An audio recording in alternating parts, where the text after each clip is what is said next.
Sabies que la Índia també té la seva fallida organització regional?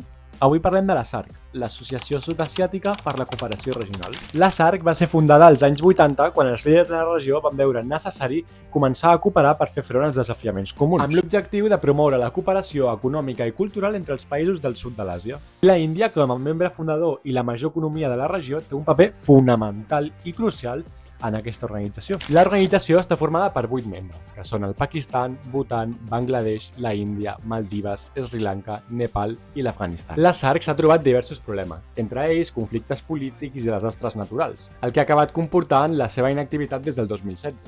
Entre aquestes tensions s'hi troba la del Pakistan i la Índia o la situació de l'Afganistan. És que cap dels altres governs de la regió reconeix el règim talibà, comportant la cancel·lació de diverses cimeres. La SARC té diverses institucions, com la Universitat del Sud d'Àsia, el Banc per al Desenvolupament o el Secretariat de la SARC. Fins i tot tenen uns premis pel reconeixement en el compliment dels objectius de l'organització. I l'any 2006 es va arribar a un tractat de lliure comerç, el mateix any que la Unió Europea va entrar-hi com a observadora. I és que ambdues organitzacions mantenen relacions basades en la cooperació econòmica i el desenvolupament sostenible. Sens dubte, comparat amb altres organitzacions regionals, la SARC ha tingut un desenvolupament molt lent, precisament a causa dels conflictes, però això no treu que sigui encara una eina indispensable per la cooperació regional. I tu què en penses d'aquesta organització? Deixa'm uns comentaris.